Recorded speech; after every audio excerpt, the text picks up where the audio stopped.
ভিডিওটা আমি একটা এক্সাম্পল দিয়ে স্টার্ট করব।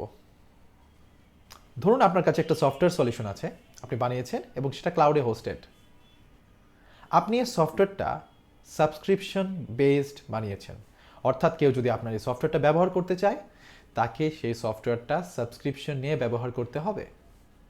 সো আপনাকে যদি সে পে করে, আপনি তাকে ইউজ করার জন্য কিছু ক্রেডেনশিয়ালস দিয়ে দিলেন। সফটওয়্যারটা আপনার সিস্টেমেই চলছে, কিন্তু সে ব্যবহার করছে ভাড়া নিয়ে বা সাবস্ক্রিপশন নিয়ে। গ্রেট। নাও আরেকজন আসলো, সেও ভাড়া নিল, আরেকজন আসলো, সেও ভাড়া নিল, আরেকজন আসলো, সেও ভাড়া নিল। তো এখানে অনেকজন লোককে আপনি একটা সফটওয়্যার ভাড়া দিয়েছেন।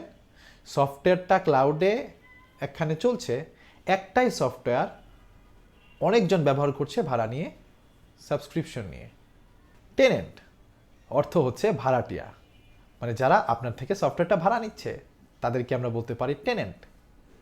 এই ক্ষেত্রে বলে রাখা ভালো, এই সফটওয়্যারটা ক্লাউডে হোস্ট করা আছে, আপনি হোস্ট করছেন, আপনি হচ্ছে সেটা হোস্ট করছেন এবং সফটওয়্যারটার ইনস্ট্যান্স কিন্তু একটাই, ওকে।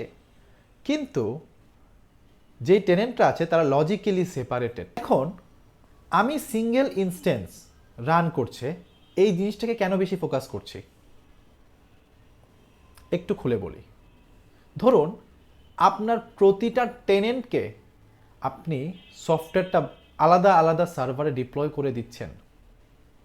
তো এই ক্ষেত্রে আপনি চিন্তা করুন, আপনার কস্ট কিন্তু অনেক বেড়ে যাবে। সেই ক্ষেত্রে যারা আপনার থেকে ভাড়া নেবে তাদেরও কিন্তু অনেক টাকা দিতে হবে, যেহেতু আপনি তাদেরকে আলাদা করে রিসোর্স প্রোভাইড করতেছেন, সার্ভার ইত্যাদির জন্য। তো ব্যাপারটা কিন্তু কস্ট এফেক্টিভ হবে না, এবং সফটওয়্যারে যদি কোনো প্রবলেম হয় তাহলে আপনাকে প্রত্যেককে আলাদা আলাদা করে মেনটেনেন্স দিতে হবে। তো ব্যাপারটা কিন্তু কস্ট এফেক্টিভ হয় না। কিন্তু যখন আমি বলছি যে আমার একটা ইনস্টেন্সি রানিং অ্যাপের, তো যেহেতু সব টেনেন্টরা ওই একটা অ্যাপকেই শেয়ার করে ব্যবহার করছে, সেহেতু যদি অ্যাপে কোনো প্রবলেম হয় আপনি ওই একটা অ্যাপের মধ্যে মেনটেনেন্স করলেই কিন্তু হয়ে যাচ্ছে। আপনাকে সফটওয়্যারটা একবারই ডিপ্লয় করতে হচ্ছে এবং আপনাকে এডিশনাল রিসোর্স ইউজ করার প্রয়োজন পড়তেছে না। এক্ষেত্রে আপনার কস্ট কমে যাচ্ছে, আপনার সফটওয়্যারটা কিন্তু ইজিলি স্কেলেবলও। যদি মনে করেন টেনেন্ট বেড়ে যায়, আপনি স্কেলও করতে পারবেন এবং আপনার সেই ক্ষেত্রে যারা টেনেন্ট আছে তারাও আপনার থেকে খুব সস্তায় সফটওয়্যারটার সাবস্ক্রিপশন নিতে পারবে। আরেকটা বিষয় আসি, সেটা হচ্ছে আইসোলেশন অফ ডেটা। আপনি যদিও একটা সিঙ্গেল ইনস্টেন্স অফ সফটওয়্যার সবাইকে দিচ্ছেন ভাড়া, বাট ফান পার্ট ইজ তাদের ডেটা, তাদের ফাইল সিস্টেম, তাদের ক্যাশিং সব কিছু আপনি সেপারেটলি প্রোভাইড করতে পারবেন। সো প্রত্যেকের ডাটাবেস এই ক্ষেত্রে আলাদা, তাদের সিকিউরিটি এক ধাপ ইনক্রিজ হয়ে গেল। এখন আমি এতক্ষণ যা যা বললাম এই পুরো ব্যাপারটাকে যদি শর্টলি ডেসক্রাইব করি, তাহলে একজন সেন্ট্রাল অ্যাডমিন যে কিনা নিজের সফটওয়্যার ভাড়া দিচ্ছে, অনেকগুলো টেনেন্ট যারা কিনা লজিক্যালি সেপারেটেড তারা সফটওয়্যারটা ভাড়া নিচ্ছে এবং তাদের নিজস্ব আইসোলেটেড এনভায়রনমেন্টে তাদের ইউজার্সদের মাঝে তারা এই সফটওয়্যারটা ব্যবহার করতেছে এবং ব্যবসা পরিচালনা করতেছে। As simple as that. এখানে আসলে কোনো কনফিউশন থাকার কথা না, আমি মনে করি। তো এই ধরনের একটা সিস্টেম যদি আপনি ইমপ্লিমেন্ট করতে চান, তাহলে কতভাবে ইমপ্লিমেন্ট করা সম্ভব?